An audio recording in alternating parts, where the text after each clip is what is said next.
Mafia leader Francesco, Chit, del Balso gunned down in West Island, Montreal. Francesco, Chit, del Balso, a very brash and aggressive leader in the Montreal Mafia, was killed in the West Island early Monday afternoon. Police sources confirmed del Balso was the person killed near the Monster Gym located between the service road of Highway 40 and St. Regis Boulevard. In Dorval, it was inevitable, one of the sources told the Montreal Gazette with a sigh. 2 attempts were made on del Balso's life in recent months, and he was reportedly a suspect in the attempt to kill alleged mafia leader Leonardo Rizzuto. A few minutes before 1 p.m. Monday afternoon, police were called because of gunshots heard on St. Regis Boulevard, near Deacon Avenue in Dorval, a Montreal police spokesperson said. When officers arrived on site, they found a 53-year-old man injured on his upper body by the bullets from a firearm.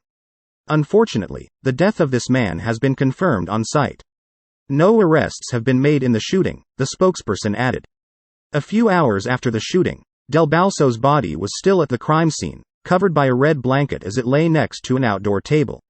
In an interview Monday, organized crime expert and Queen's University lecturer Antonio Nicasso said he also wasn't surprised by del Balso's killing.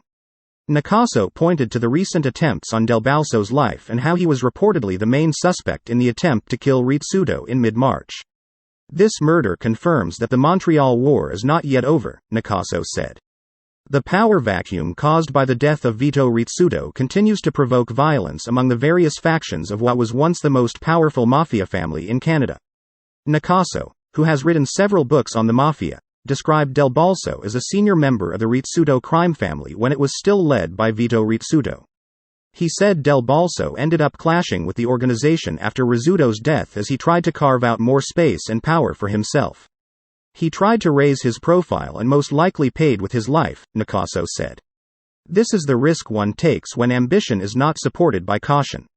Francesco del Balso was not known to many when he was arrested in Project Colisée in 2006.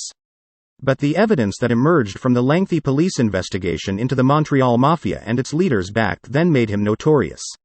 He seemed to operate without any fear of consequences, as he was recorded several times talking over cell phones while he threatened people and assumed it was likely the conversations were being recorded. One of his more chilling threats was played during the Charbonneau Commission to show how the Montreal Mafia had influence in the construction industry.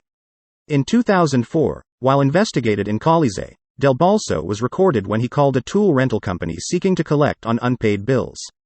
"The guy that's going to make you eat out of a straw for 6 months if you don't go pay him," del Balso was recorded as saying when the person on the other end of the line demanded to know who was threatening him. In 2008, del Balso pleaded guilty to some of the charges filed against him in Project Colisée. Through one guilty plea, he admitted he acted as a leader in the Rizzuto organization. He received a 15-year sentence, one of the lengthier prison terms meted out in Colisée, and when he was released years later, Montreal's organized crime scene had changed completely. The Rizzuto organization's supremacy over the Montreal Mafia was challenged several times.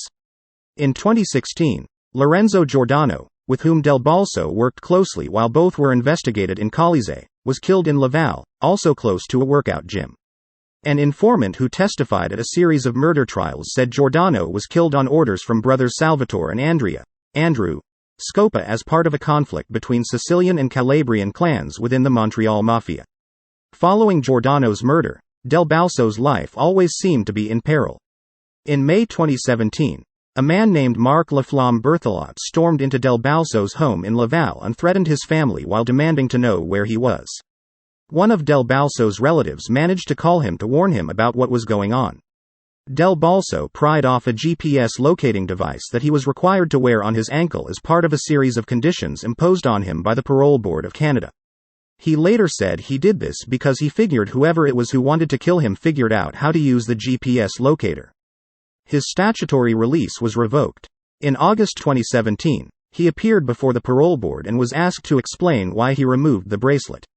"I felt like a sitting duck," del Balso said, adding he left the bracelet on the lawn of his home in the hopes it would draw more police officers to the house and protect his family.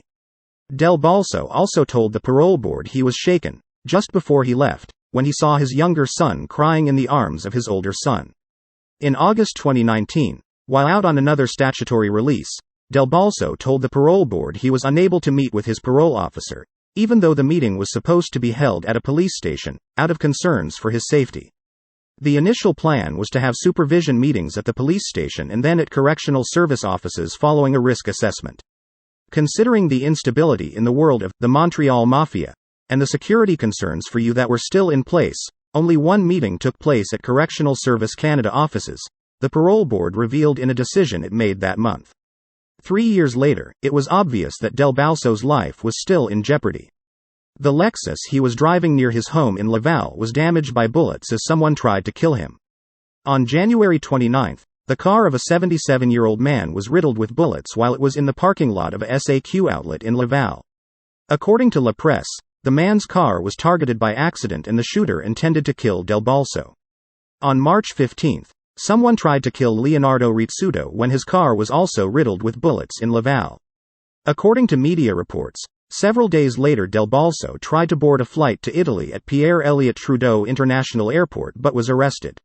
His passport was confiscated and he was released without being charged, but the arrest was reportedly made in connection with the investigation into the attempt made on Rizzuto. Del Balso's arrest at the airport was also made just days after his home and the homes of 3 members of the Hells Angels Montreal chapter were searched as part of an investigation by the National Organized Crime Repression Squad, ENRCO, into alleged drug trafficking. No one was arrested when the search warrants were carried out.